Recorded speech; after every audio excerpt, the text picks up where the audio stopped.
Morning everybody.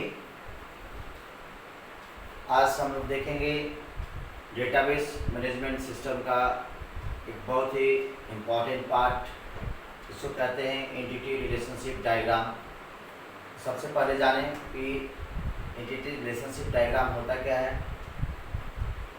इससे मिलता जुलता आप ऑलरेडी BCA फर्स्ट सेमेस्टर में फ्लोचार्ट के बारे में पढ़ चुके हैं। फ्लोचार्ट प्रोग्रामिंग का के पहले का स्टेप है, यानी जब हम लोग प्रोग्रामिंग करते हैं उससे पहले हम लोग प्रोग्राम को डिज़ाइन करते हैं और डिज़ाइनिंग का एक हिस्सा है आपका फ्लोचार्ट। तो जिस तरह से फ्लोचार्ट को है हम लोग डिफरेंट इमेजेस को यूज़ करते हैं, जैसे rectangle, Oval, diamond shape etcetera. और इस तरह से प्रोग्रामिंग लॉजिक को पिक्टोरियली पिक्चर के रूप में हम लोग शो करते हैं। ठीक उसी तरह से यहाँ पर डेटाबेस को डिज़ाइन करने के लिए डेटाबेस के कोडिंग से पहले हम लोग उसका एंटिटी रिलेशनशिप डायग्राम ड्रॉ करते हैं और जो एंटिटीज़ हैं उसके बीच में जो रिलेशनशिप्स हैं उसको समझने का प्रयास करते हैं। जैसा कि पिछले क्लास में मैंने आपको बताया था कि दो एंटिटीज़ के बीच में 1-to-1 रिलेशनशिप हो सकते हैं, 1-to-many रिलेशनशिप हो सकते हैं, many-to-one रिलेशनशिप हो सकते हैं या many-to-many रिलेशनशिप्स हो सकते हैं। तो यहाँ पर आज हम लोग इस टॉपिक को देखेंगे एंटिटी के बारे में। ऑलरेडी मैं आपको बता चुका हूँ कि any real world item is called entity. जो रियल वर्ल्ड आइटम होता है, जो इस दुनिया में उपस्थित है, जो विद्यमान है, वो एक एंटिटी है। और उस एंटिटी को हम लोग अपने डेटाबेस में जब यूज़ करते हैं तो उसके बारे में इंफॉर्मेशन कलेक्ट करने की आवश्यकता होती है और उस इंफॉर्मेशन को हम लोग टेबुलर फॉर्मेट में यानी रिलेशनल मॉडल के अंदर टेबल के रूप में यानी रोज और कॉलम्स में अरेंज करते हैं। तो यहाँ पर हम लोग खास चीज़ें देखेंगे। आपके सामने स्क्रीन पे लिखा हुआ है, the database structure employing the ER model is usually shown pictorially using entity relationship diagram. यानी the database structure employing the ER model, यानी डेटाबेस स्ट्रक्चर जो ER मॉडल को यूज़ करता है उसमें हम लोग एंटिटी रिलेशनशिप को डायग्राम के थ्रू रिप्रेजेंट करने का प्रयास करते हैं, एंटिटी रिलेशनशिप डायग्राम से, ER डायग्राम से। In the entity relationship diagram entities are represented by rectangle. यहाँ पर हमारे डायग्राम में एंटिटी होगा जिसको रिप्रेजेंट करने के लिए रेक्टेंगल का यूज़ करेंगे। एंटिटी को रिप्रेजेंट करने के लिए रेक्टेंगल का यूज़ करेंगे। रिलेशनशिप बाय ए डायमंड शेप, इस तरह से हमारे पास रिलेशनशिप्स होंगे। इस रिलेशनशिप को यूज़ करने के लिए हम लोग डायमंड शेप को यूज़ करेंगे।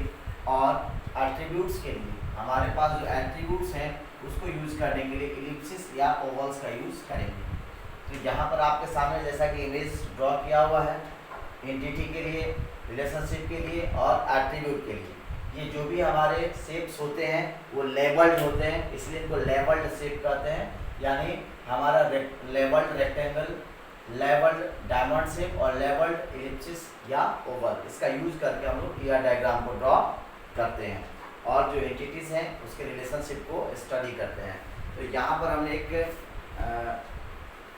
रिलेशनशिप शो किया है, यहाँ आपके सामने है, हम इसको देख सकते हैं। जैसे ये आपके सामने है, इस ER डायग्राम है, ये एक ER डायग्राम है जो रिलेशनशिप शो कर रहा है वेंडर और आइटम के बीच में। यहाँ जो एंटिटीज़ हैं वो दो एंटिटीज़ हैं, वेंडर और आइटम। पहला एंटिटी वेंडर है और दूसरा एंटिटी आइटम है। और प्रत्येक वेंडर जो एक एंटिटी है और इस वेंडर का जो एट्रीब्यूट है vendor code, vendor name and vendor address, ये इसके एट्रीब्यूट्स हो गए। ठीक उसी तरह से हमारा जो आइटम है उस आइटम का जो एट्रीब्यूट है वो है आइटम कोड, आइटम नेम और प्राइस पर यूनिट। तो ये हमारे दोनों एंटिटी के एट्रीब्यूट्स होंगे। यानी जब रिलेशनल मॉडल में इनको हम जब लाएंगे तो हमें दो टेबल क्रिएट करने होंगे। एक टेबल का नाम होगा वेंडर, एक टेबल हम लोग क्रिएट करेंगे और इस टेबल का नाम होगा वेंडर,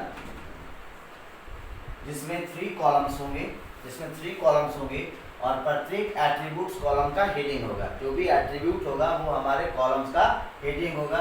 जैसे ये हो जाएगा वेंडर कोड, ये हो जाएगा वेंडर नेम और ये हो जाएगा वेंडर का एड्रेस। अब जितने भी रोज होंगे, इसमें जितने रोज की संख्या, जो भी उस अगर किसी मैन्युफैक्चरिंग कंपनी से वेंडर संबंधित है तो more than one vendors are related with any company. ऐसा हो सकता है कि ढेर सारे वेंडर्स हो, तो जैसे जैसे वेंडर्स जुड़ते जाते हैं उन वेंडर का लिस्ट हमारे पास तैयार होते जाता है, और जो प्रत्येक एक रो होता है वो प्रत्येक एक वेंडर के बारे में इंफॉर्मेशन होता है।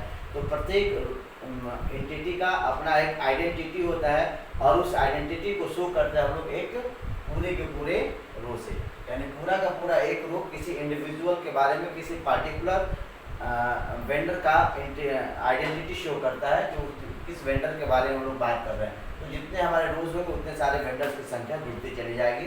ठीक उसी तरह से हमारा दूसरा टेबल बनेगा आइटम नाम से,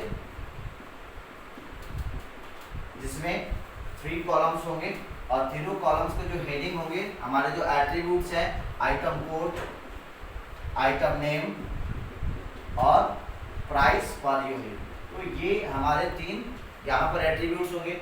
अब हो सकता है कि एक ही वेंडर जो होता है मल्टीपल आइटम्स को सप्लाई करता हो, तो मल्टीपल आइटम्स के क्या प्रत्येक आइटम का वो कोड, कौन कौन से कोड को सप्लाई करता है, उसका नेम क्या और प्राइस पर यूनिट है, तो हम लोग इस तरह से उसको स्टोर करते हैं। लेकिन अब यहाँ पर हम लोग देखेंगे ये वेंडर और आइटम एक दूसरे से कैसे जुड़े हुए हैं। तो वेंडर, तो what vendor supplies item to the vendor supplies an item. Vendor क्या करता है, तो एक आइटम को सप्लाई करता है, अगर आइटम को सप्लाई नहीं करता तो वो उससे जुड़ता नहीं। तो यहाँ पर हम लोग देख रहे हैं कि वेंडर आइटम को सप्लाई करता है, तो यहाँ एक अलग यहाँ पर सप्लाई एक रिलेशनशिप है। एक रिलेशन तो यहाँ बना वेंडर एंटिटी से, दूसरा रिलेशन बना आइटम से, और तीसरा रिलेशन बना सप्लाई से। तो यहाँ भी एक टेबल क्रिएट होगा, और इस टेबल में हमारे पास 4 कॉलम्स होंगे। वेंडर कोड यानी किसने सप्लाई किया, ऑर्डर नंबर, किस ऑर्डर के एवज में उसने सप्लाई किया, डेट ऑफ सप्लाई क्या था, और क्वांटिटी सप्लाई, कितना क्वांटिटी सप्लाई किया। तो इस तरह से हम लोग ईआर डायग्राम की मदद से जो हमारे एंटिटीज के बीच में रिलेशनशिप्स हैं, जो जुड़ने का माध्यम है, वो उसको हम लोग शो करने का प्रयास करते हैं, और उसके बाद हम लोग इसको कोडिंग करते हैं, जो काफ़ी हमें मदद करता है हमारे डेटाबेस के डिजाइनिंग में। यानी एक बार फिर से हम लोग देखते हैं इसको, एंटिटी रिलेशनशिप डायग्राम को एक बार फिर से हम लोग देखेंगे। The database structure employing the ER model is usually shown pictorially using entity relationship diagram. In the entity relationship diagram, entities are represented by rectangles and relationships by a diamond-shaped box and attributes by ellipses or ovals. तो इस तरह से हम लोग कह सकते हैं कि ईआर मॉडल में एंटिटी रिलेशनशिप डायग्राम को शो करने के लिए हम लोग इन चीज़ों को यूज करते हैं। तो जैसा कि अभी आपने देखा कि हम लोग एंटिटी रिलेशनशिप डायग्राम का जो काफ़ी इंपॉर्टेंट होता है हमारे डेटाबेस मैनेजमेंट सिस्टम के अंतर्गत, उसको कैसे डिज़ाइन करते हैं, कैसे उसके रिलेशंस को शो करते हैं, आगे अगले यूनिट में हम लोग फिर मिलेंगे। Have a nice day, thank you.